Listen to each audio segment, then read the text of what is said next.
Hey everybody, welcome to this episode of the Disc Golf Answer Man, a disc golf audio podcast brought to you by Dynamic Discs, where we want to help you become a better disc golfer. All right, guys, here we are with episode 344, the first episode of 2021. Happy New Year's to all our watchers and listeners. We are back from our 2-week hiatus during the holidays, but do we have one more holiday left? Yes, we do. It's my birthday. My birthday.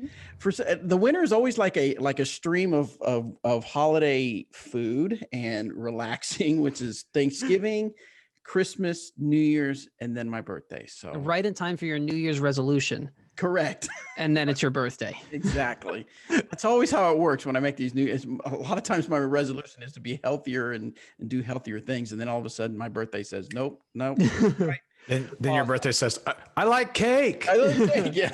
Started off with a cheat day just to get everything on the right foot. Exactly.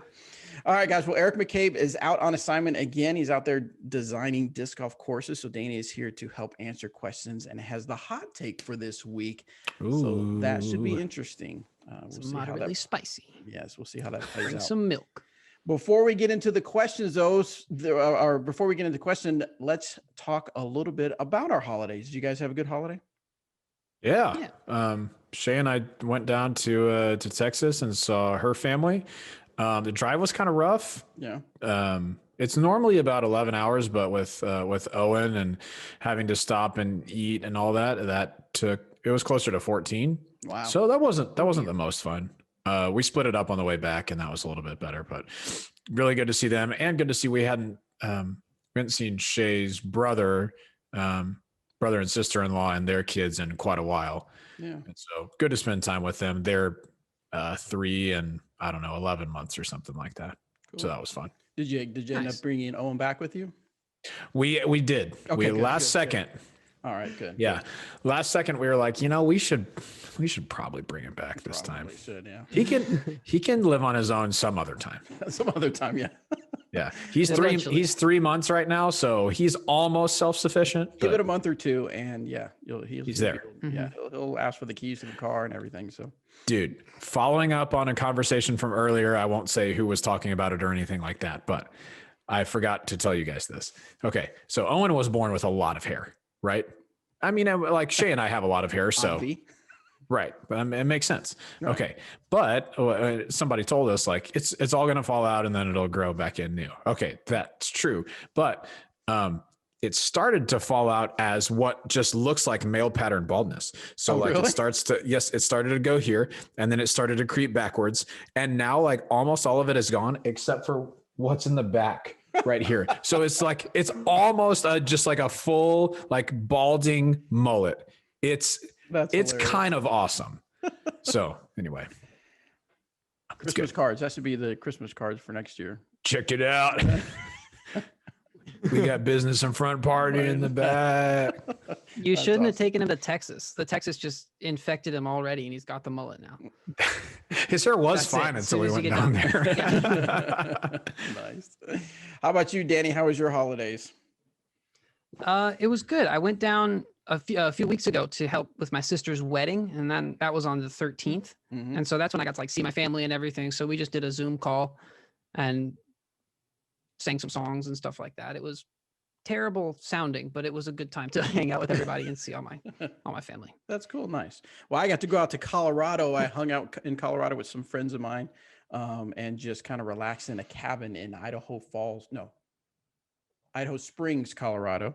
It was really cool up in the mountains. We got snowed in on one of the days. So, but still overall, really good time for the holidays. That's awesome. Right, so go ahead. I just said that's awesome. Cool to take a trip up there. I love Colorado. It's awesome. Oh, it was beautiful. Beautiful. Yeah. All right. Before we get into the questions, I want to remind I think it's really cool as well. I would just like to say. Okay. Thank you, Danny. Just in case you're wondering, I also think it's cool. Got to get that in there real quick. Okay. All right. So like I was saying before, we have Veterans for Vets still going on for the winter season. So be sure to check out veteransforvet.com to see if there's one in your area. And if not, there's still time to sign up to run one in your area. I already have people sending me emails where they're raising all kinds of money for local veteran organizations. So A great cause, some good fun. Check it out at veteransforvets.com. All right, guys, let's hop into the questions. Remember, as always, go to discgolfanswerman.com, submit your disc golf questions, and we will get them here on the air. We are at about 80. No, not at about. I'm looking at the number 84 questions. So we're going to try to see if we can get through a lot of these today. This first one comes from Trevor, and it's about disc weight. What's up, guys? I've been playing disc golf on and off for years, but really started picking it up in 2019.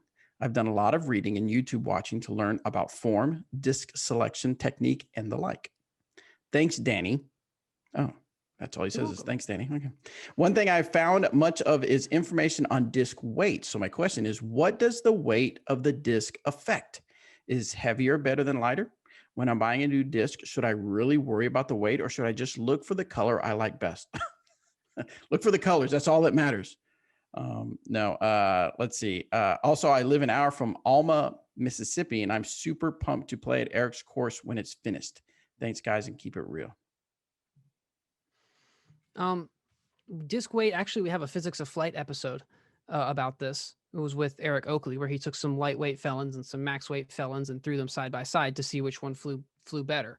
My opinion on disc weight is that because it's a lighter disc, it's going to come out of your hand faster. So if there's a disc that you're not quite sure you have the arm speed for, if you get that in a lighter weight, it might fly a little bit better for you because it'll come out of your hand faster. But they don't inherently go farther because they're also more going to be affected more by the wind. So they slow down faster at the end of their flight. And so they end up going roughly the same distance, unless there's like a pretty big tailwind or something like that. But they can be easier to get faster discs up to speed. The downside of lighter weight discs is that they are more susceptible to the wind. So any crosswind or any headwind is going to affect them more than a heavier disc. That's why most pros who have enough arm speed to get every disc in their bag up to speed, they're going to lean more towards the heavier discs because they're going to be more consistent. And most people like heavier discs for like their mid ranges and most of their fairway drivers. And then they'll go a little bit lighter for those distance drivers, just so it's a little bit easier to get them up to speed. Excellent answer. I accept. Oh. Did I get it right? Do I get yes, you got it right? This is a correct answer. Thank you very much. Pass, fail. Also, now I didn't get something correct. Apparently, I don't know my state abbreviations. It is not Mississippi. It is Michigan, Alma, Michigan. So Yeah, my that's apologies, true. Trevor. All right. Next question comes from Jonathan. He is 15 and hungry. You know, every time he posts a question, he's 15 and hungry. I hope this boy gets fed. Yeah, it's time. Yeah, he needs Get to some eat beans, dude. something.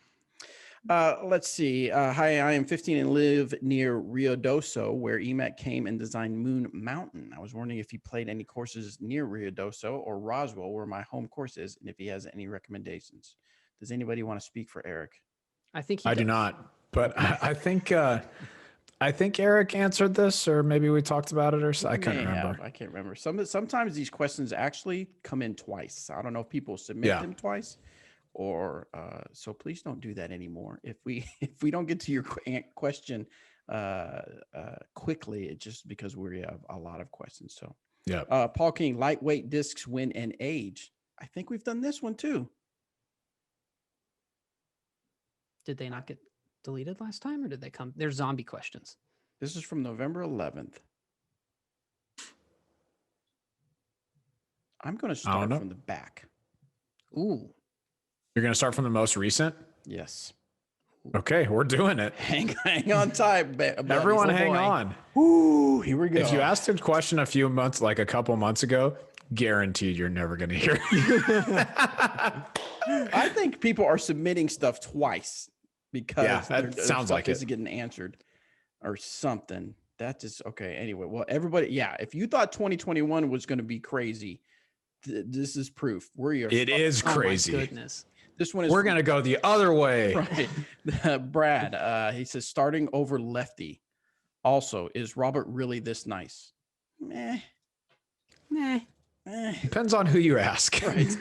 All right. Brad says, I'm a right-hand backhand thrower who muscled his way up to 280 feet with bad form. My shoulder and elbow hurt, and I'm going to the doctor. In the meantime, I've decided to try to learn with my left hand. I was a right hand batter, so maybe I'll actually use a proper weight shift this time instead of just trying to huck the disc. If you were forced to start over with your offhand tomorrow, how would you go about it? Stand still until you got the weight shift, then introduce an X step, or go straight into the X step so you learn proper timing.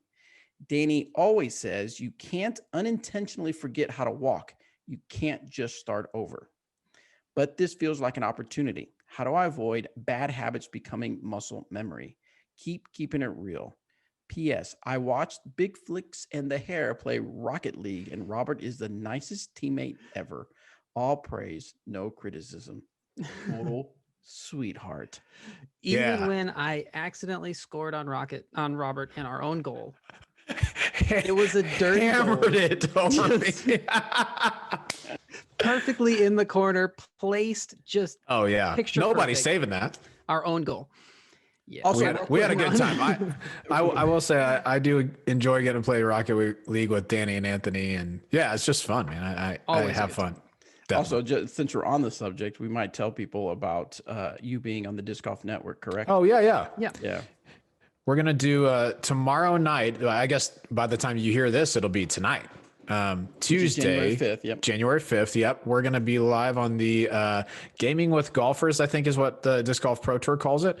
Danny and I are going to be playing alongside Andrew Presnell and some other people, possibly Chris Clemens, possibly Eric Oakley. Oakley has only played like once or twice. So it is sure to be hilarious. So anyway, but yeah, we're going to be doing that. I believe the stream goes live 7 p.m. Central.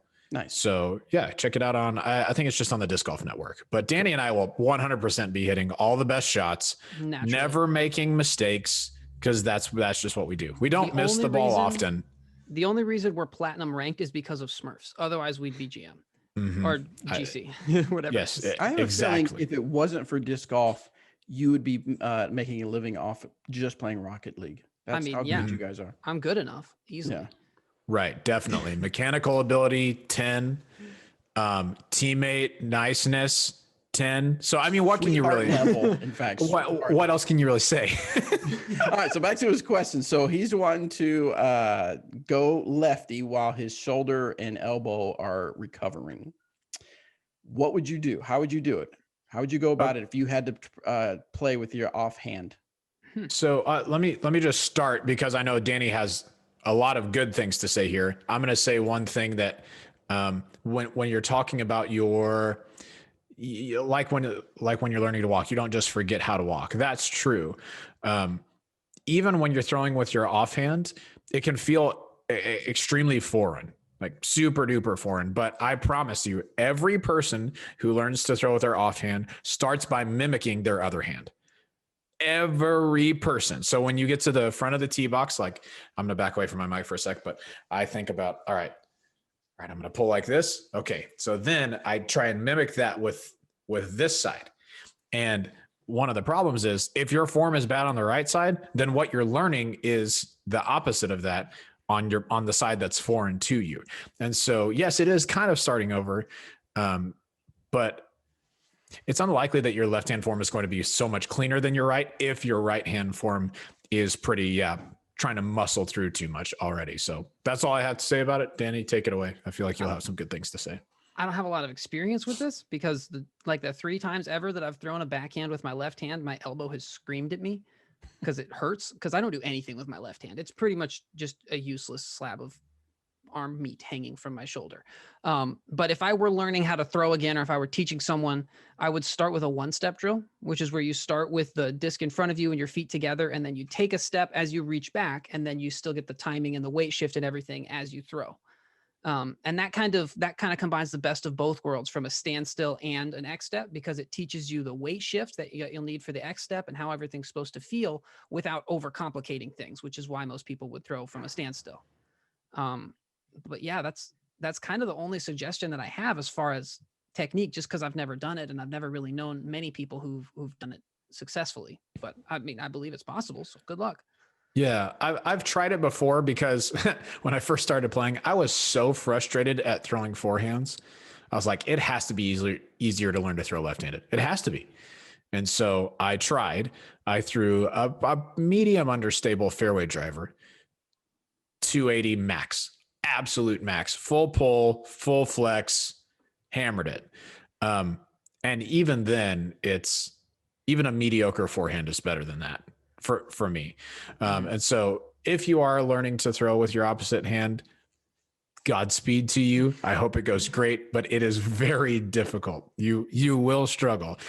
Don't try to do too much at first. Just like Danny said, don't try and X step out of the gate.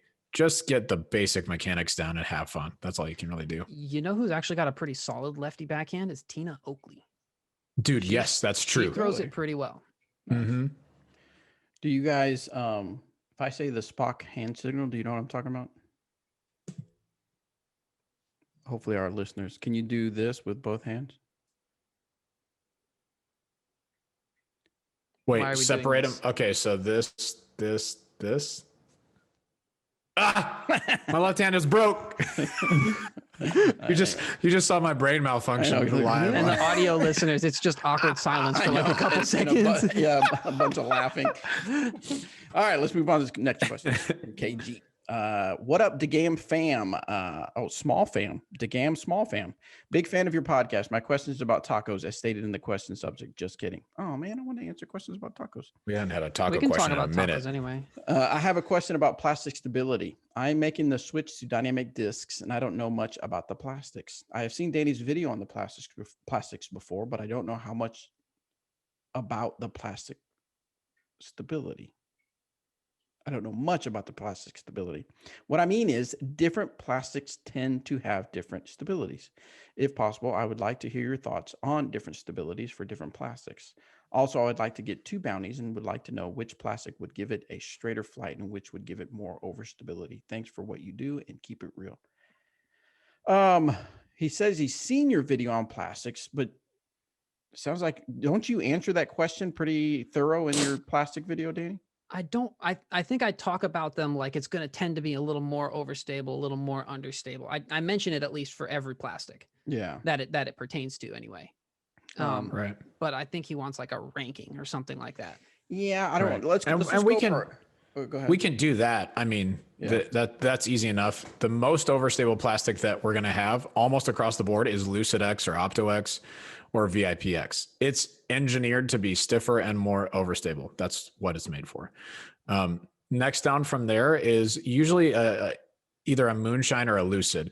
Moonshine starts off more overstable than Lucid almost across the board, but tends to wear in a little bit more quickly than normal Lucid does. So also in that category is like Glimmer.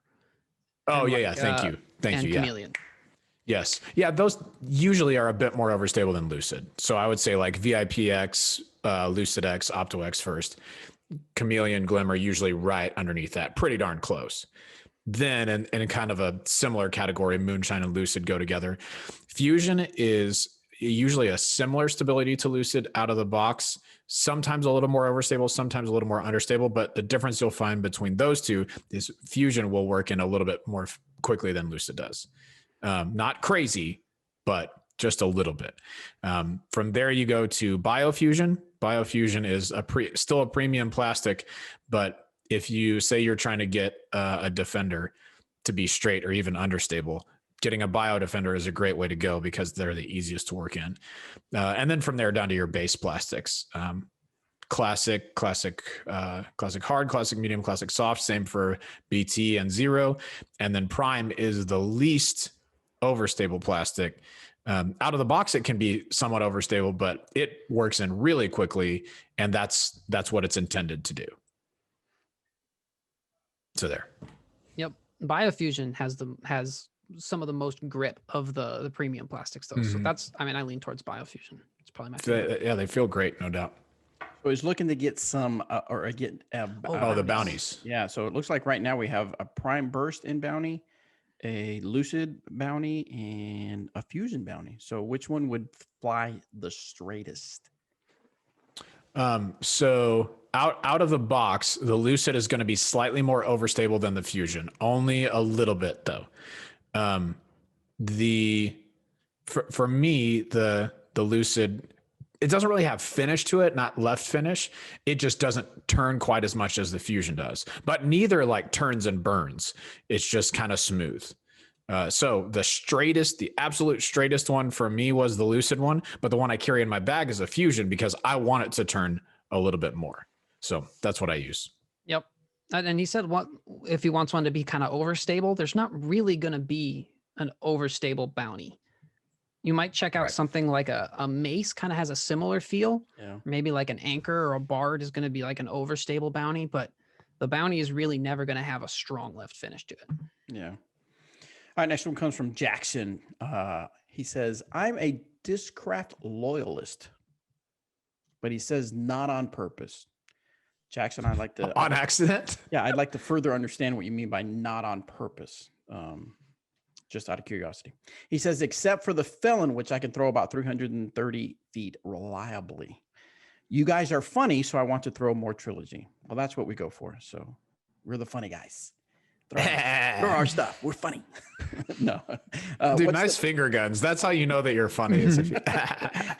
And so his question is, what's the best straight to flippy trilogy driver I can use for utility? By the way, I love the show. Thanks, man. Straight to flippy for utility. Okay, a lot of people use the word utility when they're talking about discs, and they mean a lot of different things. I think of a utility disc as something very overstable or very understable, just like I only use this for a specific type of shot sort of disc. Like I think of the Justice as a utility disc. It's massively overstable, which is perfect for when you need it, but it's not, for me, it's not going to be a disc I throw on every shot. It's just for specific situations. Same for a disc like the Patrol. Very, very understable, only for specific situations for me. But if what you're saying is what's the most versatile disc that I could throw straight or move to the right, then I think the Escape is the answer for you. The Lucid ones start out nice and straight, a little bit of fade. They'll get a little turn, a little fade. But the ones that I probably throw the most are the Biofusion ones, a little bit of hyzer, and it'll stand up to flat and go right. I mean, as long as you want it to. They glide so far, especially for a fairway driver. So that would be the one that I'd recommend. The Maverick is a great choice too. Yeah, I think the Maverick might be our straightest fairway driver, period, but not at your full speed.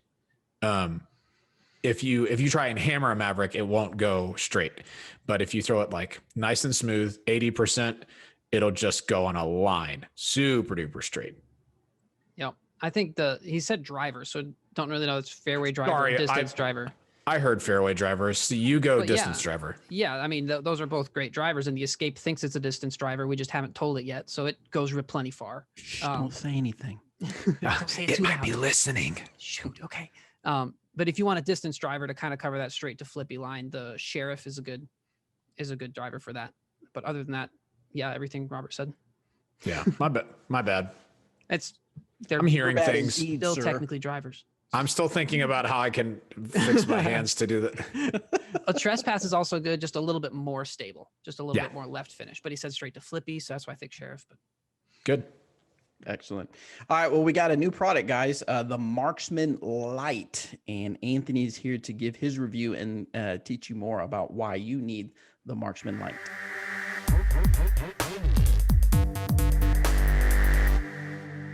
This is the Marksman Lite basket from Dynamic Discs. The Marksman basket is known for its ability to improve your putting on the green, on the course, whether it be during tournaments or casual rounds, and the Marksman Lite basket takes that to the nth degree. Shedding some weight, the Marksman Lite basket weighs only 21 pounds, and this makes this basket so much easier to pick up and move around, whether you be practicing inside or outside. While still having 12 zinc-coated chains, this basket catches just the same as the Marksman does, so you know you'll be getting that quality practice that you're used to. If you're looking to improve your putting, especially during the off-season, which, let's be honest, most of us could stand to do, the Marksman series of baskets is the best way to go about doing that. The Marksman Lite is a bit lighter and a bit more cost-effective than the Marksman, but both really force you to dial in and focus in on your putts. The old adage, aim small, miss small, really rings true with the Marksman series of baskets. You have to focus up on your putts. You have to find your mark on the basket, whether it be your chain link or if you aim center of the pole. You really have to focus in on that and follow through and make sure that you're hitting that each and every single time. the Marksman baskets are an incredible tool to make you become a better putter. As we all know, putting is a good bit mental, and what a lot of that comes down to is believing that you can make the putt. Even if it's difficult, if you believe that you can make it, more often than not, you'll find yourself making those putts. And practicing on a basket like the Marksman Lite is going to make the baskets out on your local course feel so much bigger. It's going to give you so much more confidence, and you're going to stand there over your putt and think, you know what? I've made this in my backyard 100 times, 1,000 times, 10,000 times. And you're going to find yourself making a lot more putts out on the course when your score counts.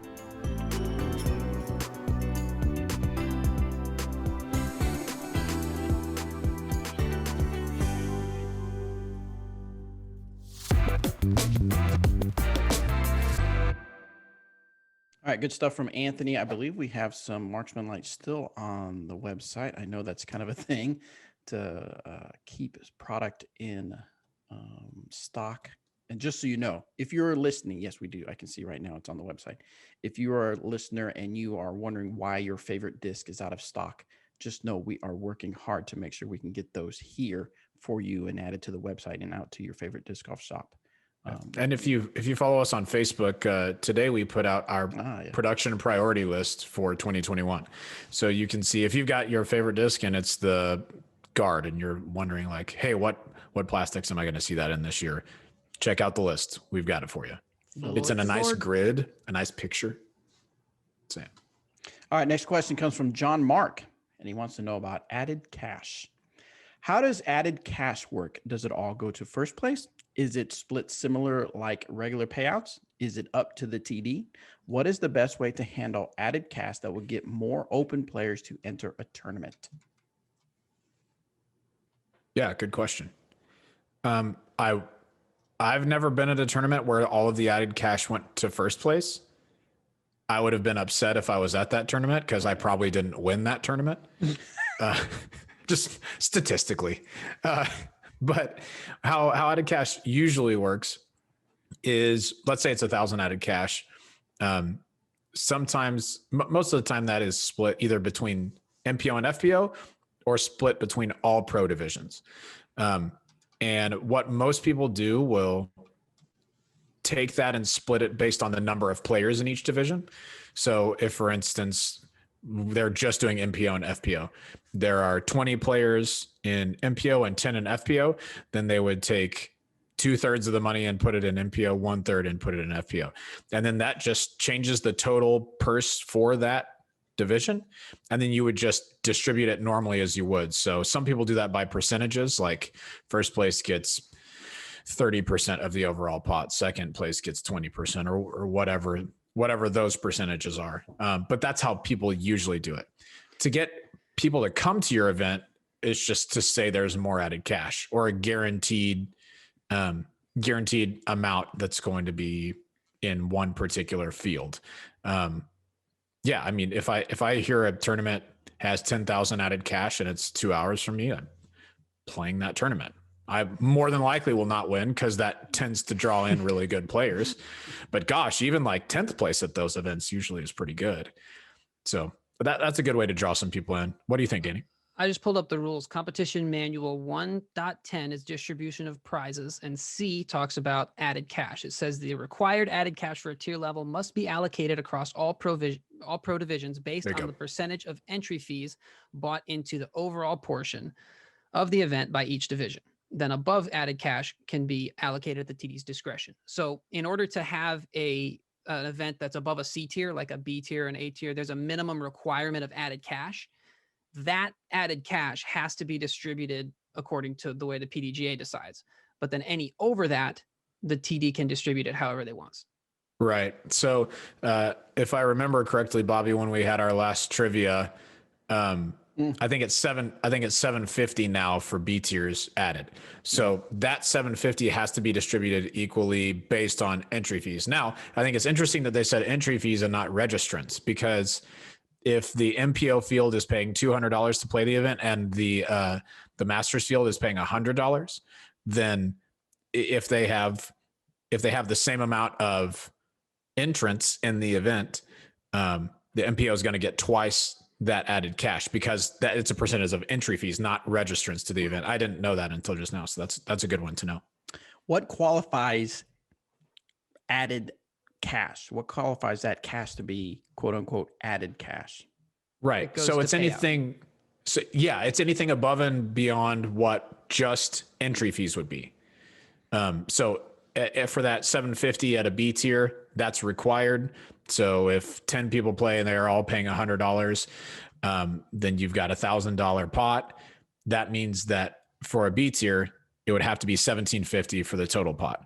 Now, if the TD put in an extra $250, they could give that to any division they wanted to, but the 750 would have to be split based on entry fees. Gotcha. All right. This question is from Troy. He's talking about basketball form for disc golf putt. If this works for me, if this works for me is a good idea. Whoa. Try again. I'm going to literally read it. If this works for me is a good idea to keep using a basketball form putt. And if it works for me, is it a good idea to, yeah. Does he mean maybe proofread? Just. Does he mean like a jump shot? Probably so. He does say you can view this on my YouTube channel, Average Joe Disc Golf Pro. Thank you for taking a look at this. But maybe like a Whittler putt? The one that I've seen is where I don't have a disc in this room, but Zach will put the rim on his index finger. And then, and it's actually like he's pretty good at it. He's not bad. But you're only going to be able to be accurate with that to a really limited distance. And once you're in the wind, I think you're going to have some trouble. So if it's the most comfortable thing for you at 15 feet, great. But don't be surprised if when it gets windy, it just goes, like it's going to be tough. Yeah. I mean, I think thinking about form for putting is almost counterproductive because if you try to focus on too many little things, like everything that you're doing, you end up overthinking it. And then you'll forget one of those little things and you'll miss. I think the best way to learn your stroke for putting is just to throw the disc, and however you throw it, just make that action that you don't even have to think about as consistent as possible. Build everything around that. So, I mean, I guess if a basketball form is comfortable for you, but I would just, like you're tossing a disc to your buddy just a few feet away, just throw the disc like that and then build a routine and focus mental strategy around just that natural throw. That's what I would do anyway. Yep. I'm going to add a jump shot to my drive. Bet you won't. Watch me. I'm going to do it right Dude, now. What about add it to the X360XX from Willett Heiser? All right. Brad wants to know about out of bounds. He was playing the other day at McClure Park in Tulsa. I threw my tee shot and it hyzered OB onto the street. The disc came to rest, but then a car hit the disc and it flipped up and rolled back inbounds. Is the disc still OB, or do you get to play it as it inbounds, as inbounds now? Right. So I'm gonna say, based on his language, when he said the disc came to rest. Maybe Danny, can you look up the verbiage for that? I think it says where your disc comes to rest. So if we're going to use this type of language, in other words, if his disc stopped moving, it was done with its flight, and then like say the next person threw or something like that, or they started walking up to the discs and then a car hits it and it flips up inbound, then that doesn't count. It's where it came to rest. Now, if it was rolling, I guess one could argue is, let's say it hit the ground, bounced into the street, and it's rolling and a car hit it, and then it popped back inbounds. Then I'd say it hasn't come to rest if we're using the language of the rule. I know that's the way it works with like into flowing water, or if your disc is like stuck with the wind or something. It's wherever the disc is only moving as a result of the water or as a result of the wind. That's your lie. Yeah. But it is where it came to rest. I'm looking in the Q&A. I'm trying to find it. Would you agree with that, Robert, though, with what I'm saying? Yeah. I think you said exactly what I would have said. If the disc is moving even a little bit on the street, like if it's kind of doing that, when you spin a coin and then it kind of, If it's still doing that and a car hits it and puts it back in bounds, you have to say that that's in play. But if it's come to rest, then that's just where it is. Like plain and simple, that's where you're playing it. This happened, not this exactly, but it's the same sort of thing happened to me in a tournament, or a card that I was playing on. A guy threw a shot that hit a branch and went straight up into the air. I mean, super high, and got caught in a tree. Like the unluckiest break you could have. And it sat there. All the rest of us teed off. And then when we walked up to it, like when he got to the lie, it fell out of the tree. He's like, "Oh, I'm good. No 2 meter." No, the disc for sure came to rest. And it was really windy that day. So it only came out because of the wind. But sorry, bro, already came to rest. He was not pleased with that ruling. By the way, the disc, how you said, at the end, it kind of just twirls and twirls. That's Yes. my totem from Inception. Oh, that's my that's how totem. you know that you're still in this world. Correct. I knew it, man. Every time that happens. I still haven't found my totem. Rule 810A says if a thrown disc has moved after having come to rest on the inbounds playing surface, it is replaced to where it first came to rest as agreed by the group. A thrown disc that has come to rest elsewhere does not need to be replaced, and its position is based on where it first came to rest as agreed by the group. So that means if it came to rest OB, it's OB. Yeah. Yep. Sorry, Dude, Brad. good sleuthing. That was fast. I wouldn't have found that fast. All right. Next one comes from Drew. Man. Disc Golf Leagues. Hey, Disc Golf Answer Man, answerers. I live in Burns, Kansas, just north of El Dorado. And I'm looking into joining a disc golf league. What recommendations do you have for local leagues and or local annual events that are worth checking out? Oh, I don't know. Do you guys know In that area? Yeah. I would suggest finding a local Facebook group or checking out like Disc Golf Scene or even the PDGA website to see if you can find tournaments like that. But I'm not familiar with that area, so I couldn't tell you. Yeah. I keep up with leagues everywhere. Yeah. Every single one of them. So I am very familiar. I'm not. Yeah, you should just do the Facebook thing. All right, let's see. This one's from Jordan. Disc Golf Mini Advantage ? Hello, buddies. Hey, that's a little too familiar. Not your Jordan. buddy guy. Yeah. Hey, listen, guy. I play a lot of woods golf, and as a result, my disc ends up in the woods a lot. I've seen on some auction groups minis for sale that are larger than the typical mini, probably a junior disc size. I was thinking this could help quite a bit if a disc is in a tricky spot as you have more horizontal room to put your foot. Is it legal to use a bigger mini? I mean, depend. I mean, PDGA has specifications for how large a mini can be. So as long as it's within that specifications, then use it all you want. But the mini doesn't dictate where you can put your foot. The True that. area that you can put your foot is always the same. It's always, 10 by 20 millimeters or centimeters? 20 by 30. 20 by 30. It's a sheet. It's a sheet of paper. It's basically 8.5 by 11, close to it. It's always the same size, centered on the middle of the mini. So whether that's a 1-inch mini or a 12-foot mini, it's always centered on that. It's the same size regardless. But I like using a bigger mini. I use a junior disc because it's easier to see, and so I can be more confident if I'm like having to throw a full run-up drive and still put my foot in the right spot. Right. And I mean, it's hypothetical because there is a limitation on the size, but you could carry a mini that's as big as you wanted to, and it wouldn't really change your lie because you mark the front of the disc, not the back. So, I mean, it would be an inconvenience if there was something in the way. You couldn't set your mini down, but it's always the same lie regardless. A large mini or a small mini doesn't really matter that much. But the size limitation is like the junior discs are created to be the maximum size that you can use for a mini. Because this here's America. We can use like a big junior disc if we want. A big junior disc. Yep. We love our oxymorons.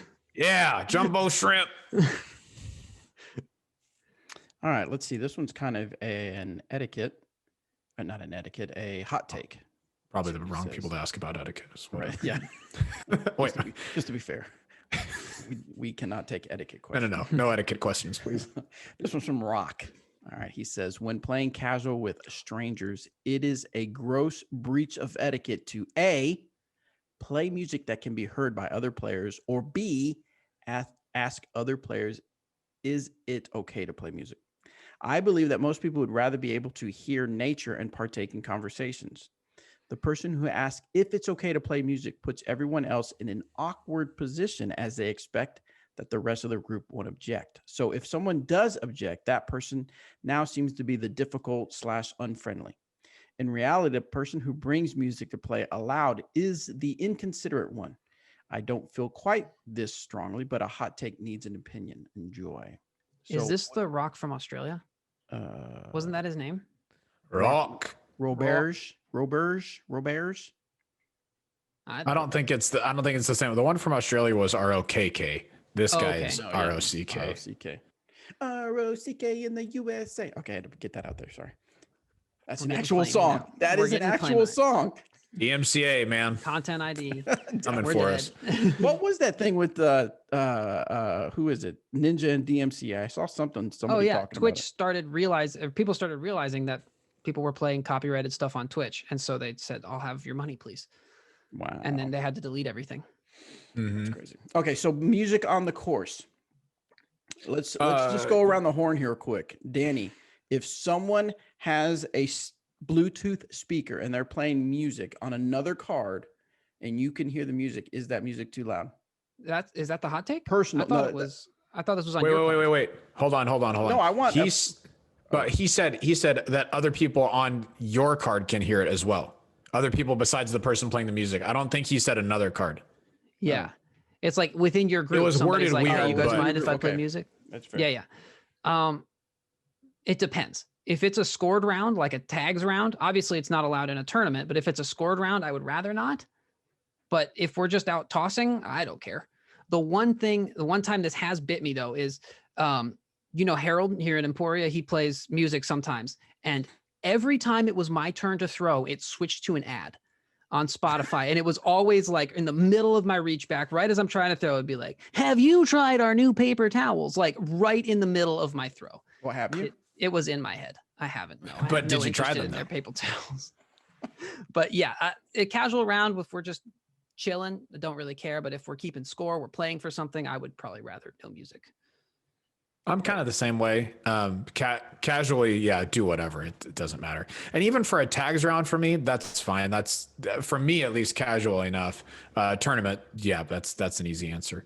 But the same thing happens to me. But one of the guys we play golf with, Danny, actually Taylor, you guys know him. He usually plays music while we play golf, and every time I get up to the tee box, it's like either the song is about to end and I know it's about to end, or like, all right, I set up and it ends and I start to take the club back and then a new one starts right here. And it's like, oh no, trouble. So like after, and it doesn't like, it's whatever. We're just having a good time.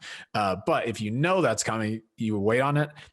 If we were playing even a little bit competitively, I wouldn't really want to have music, but otherwise, like you said, if it's casual, if we're just tossing around, even if it's like a $1 round, whatever, man, let's just enjoy ourselves. It also depends on the kind of music.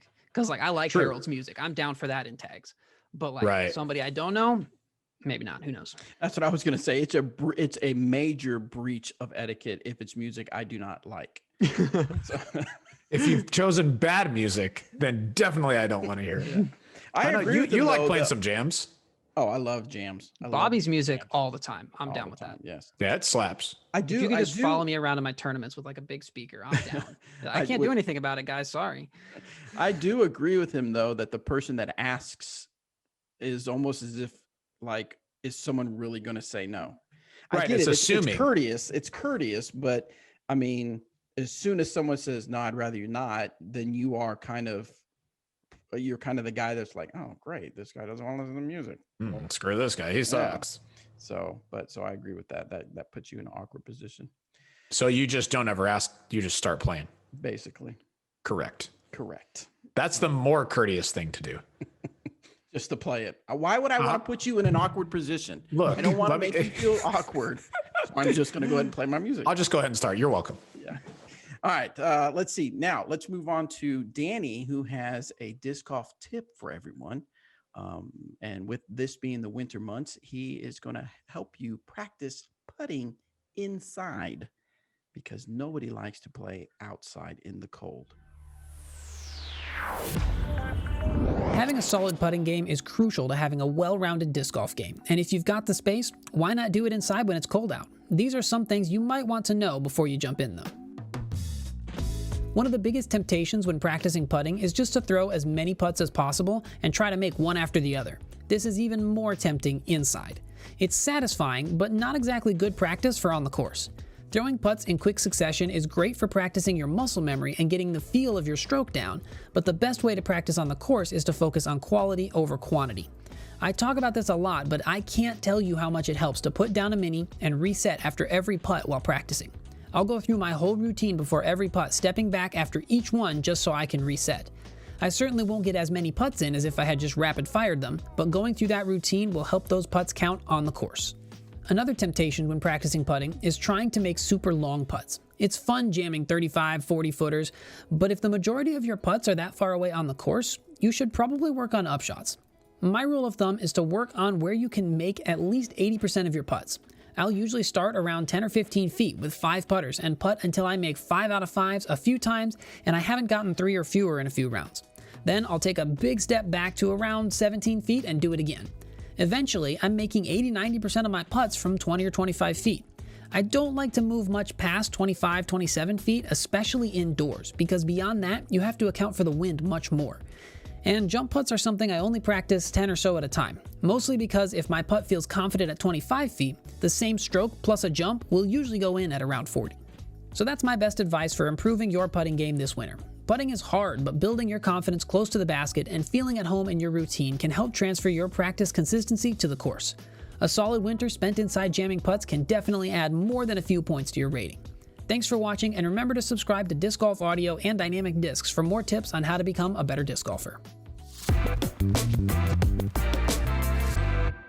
All right, guys, before we get to the questions, I want to remind you that the Dynamic Discs Open registration has opened, let's see, today, now that you're listening to it, January 5th. Now, it's only for international players starting this week, but then starting next week, we start a tiered registration. So make sure you go to dynamicdiscs.open, look for that player, I think it's player registration tab, and it'll give you the dates to get in there. And I've noticed that events, as they're being announced, they sell out fast. So I really think this is going to happen with Dynamic Discs Open as well. Now, if you're confused, you're like, I'm not sure what the Dynamic Discs Open is. This is parentheses, formerly the Glass Blown Open. So the only thing that has changed is the name and the logo. Everything else is going to be pretty much the same as far as having huge block party, going to have the sweetest bonfire. We're going to have all kinds of stuff as long as COVID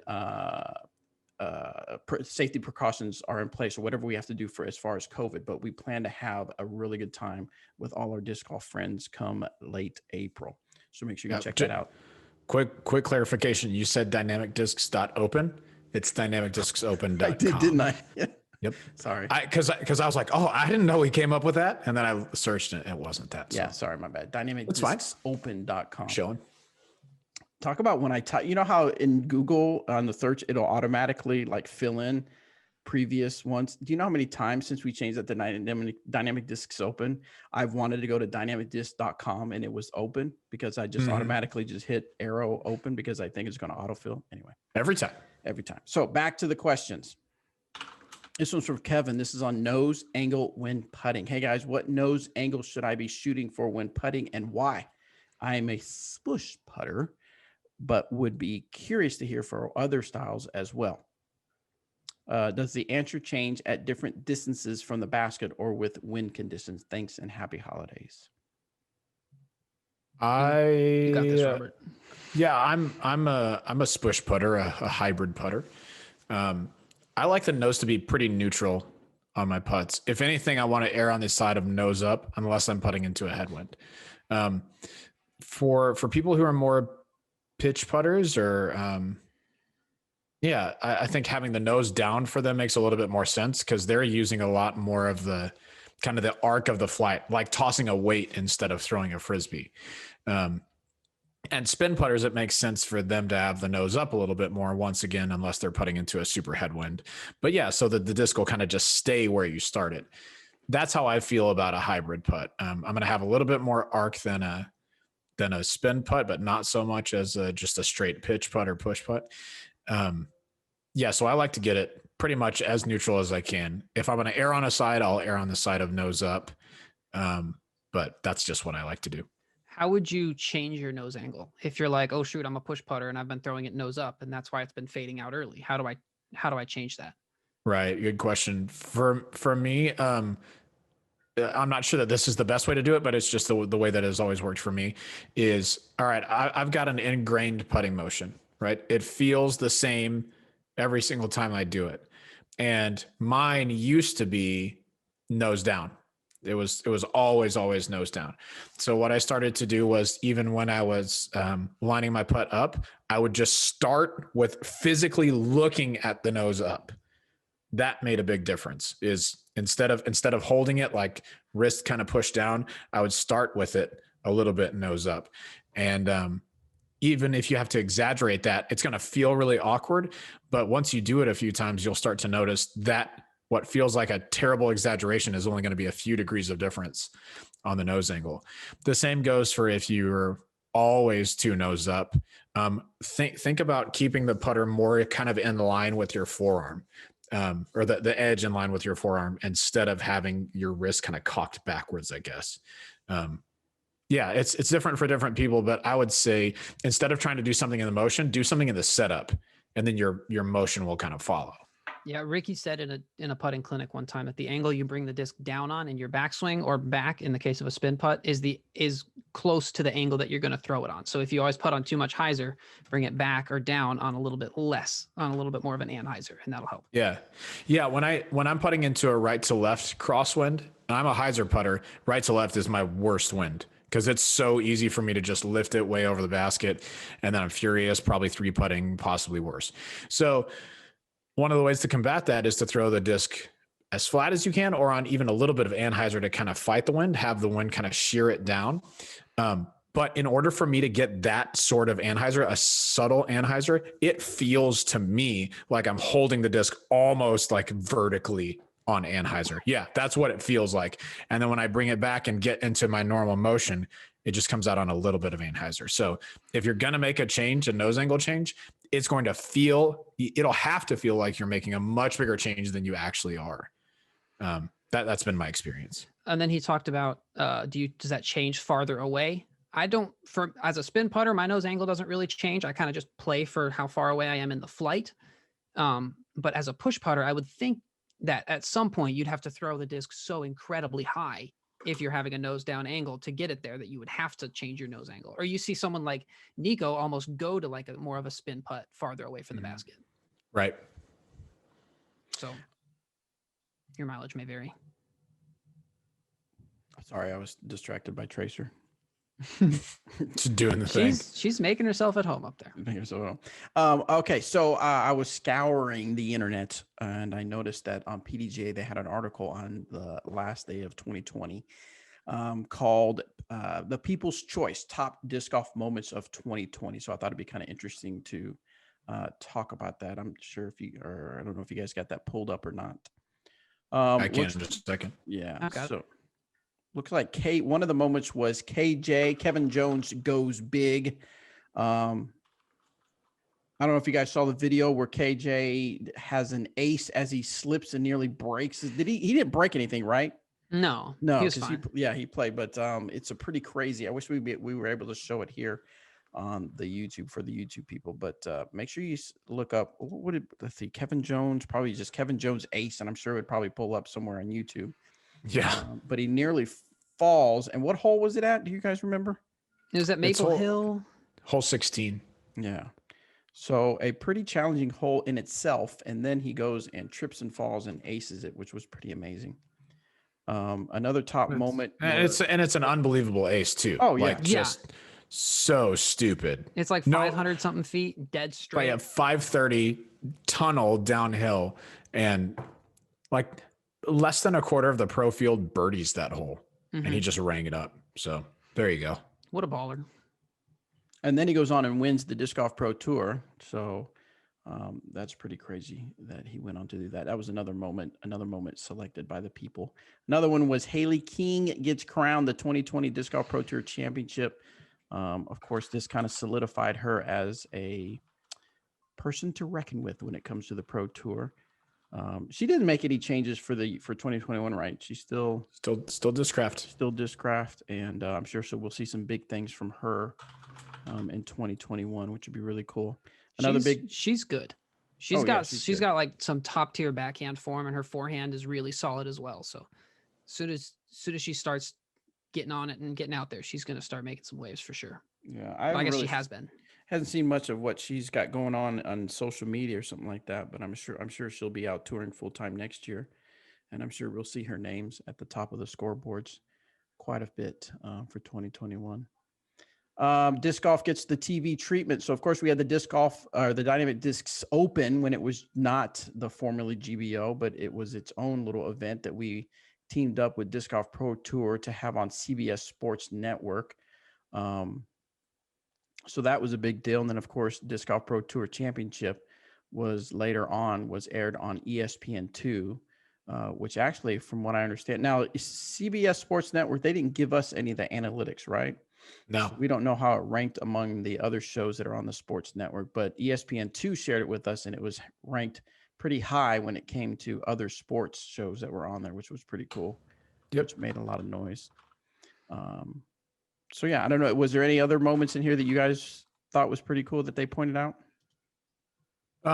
This year's USDGC was a blast to watch. Oh my goodness.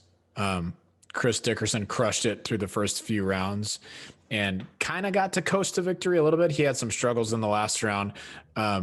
But Calvin Heimberg came from out of nowhere. I don't remember how many he was back on the day to start, but maybe like 8 or 10 or something stupid.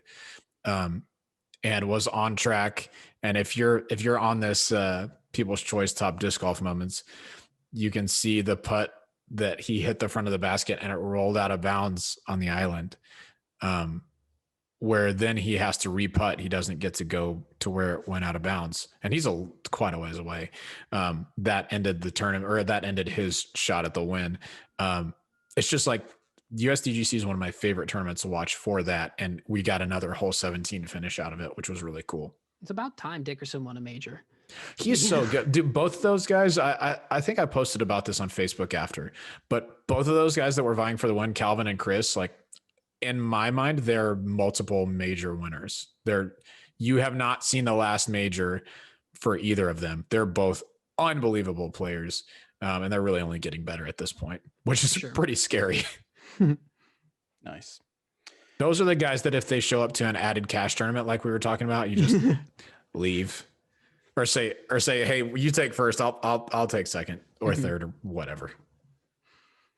Cool. We'll go and check out pdj.com and look for the People's Choice Top Disc Golf Moments of 2020 to see some other honorable mentions on there. And of course, I'm sure 2021 will bring us some moments to talk about as well. We got one more question and then we'll end this show, but then we'll hit into the hot take. Let's see. This one's from Daniel. This is on pro travel. I see a lot of pros travel and live in vans down by the river. No, I put that. Is that the norm, and how do they manage daily lives like cooking, showering, etc.? I'm hoping to maybe tour in a year after saving money and want to know what to expect. You can expect to eat very lightly, a lot of canned foods, beans, or eat out, and you can expect to smell. No. No, I mean, the van life is a thing. I mean, there's still a lot of people that live, and I'm seeing people that have never done the tour life in vans. Now they have vans they can tour in. Of course, these vans can get pretty fancy inside. I mean, they can have refrigerators, sinks. I even see, I can't remember who it was, but I think it was Alyssa, where they rigged up something to a jug of water where it was like an outside shower where it had pressure in it and you could shower in it and everything. So, I mean, I guess it could be as primitive or as modern as as money can buy. That's right. I've seen some hot plates in those before. For people to cook on. But then I know people like Tristan Tanner.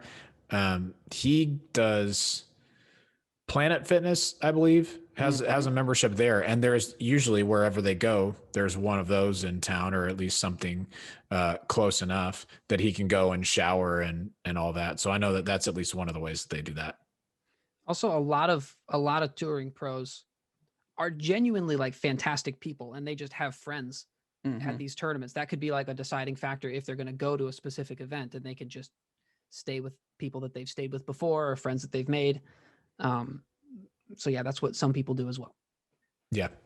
I would say if you were to look at the daily lives of or a lot of the touring pros, it's probably not as glamorous as maybe one would think to live in a van. Now, if that's kind of your thing, if you're kind of a minimalist and you're okay with, that type setup, I could see it not being a big deal, but I don't think it's quite as glamorous as some people think. Yeah. You think you're going to go play disc golf all the time and it's easy peasy. And right now you're used to doing that and going home every night. And yeah, even on the limited disc golf trips that we've done in the RV, it's fun. It's cool to get to play disc golf a lot, but it's just a lot different from what you expected. Yeah. And guess what? If you're out touring and you start playing poorly and money starts to get tight, everything changes. Like the whole dynamic of everything changes. So one piece of advice that I would give you is when you start to save up for this, make sure that you have enough saved to go to every tournament and not cash. Right. Because that's the only way that you're going to feel like, all right, I'm sustained. I don't have to worry about anything. It's going to take some pressure off of your shoulders if you're not counting on this paycheck to make it to your next stop. Save more than you think for sure. Multiple streams of income. I don't remember who was talking about it, but someone was talking about ramen eyes, where like on the last putt of the tournament, some players get ramen eyes where they know they're going to eat ramen if they miss this putt. Ramen eyes. Eat ramen for dinner. I never thought about it that way. That makes sense. Oh, that's funny. One big thing that I remember, I can't remember who it was, but it was a touring player. I can't remember if it was Paige Pierce or somebody, but they said it was laundry day. And she, the person was like, people always want to go on tour and then they don't realize the little things like laundry, like they've got to find a laundromat or they got to go to a friend's house and do loads of laundry, So anyway, there's just those little things that you just don't think of. All right, guys. Well, that's all the time we have for this episode. We appreciate you tuning in. If you are on YouTube, we will post, or actually we're doing it different now. So yeah, the hot takes will be a whole different episode. So make sure you are subscribed on YouTube. Make sure you give us a thumbs up and make sure you hit that notification bell so that we will be in your YouTube inbox or however YouTube tells you about new videos. Who knows? No. And if you're listening, make sure you subscribe on iTunes or, well, now it's called Apple Podcasts, not iTunes, but make sure you subscribe there. And wherever you're listening to this particular episode, make sure you are subscribed so you are aware of all the episodes we upload. Lots to come in 2021. We'll see you guys.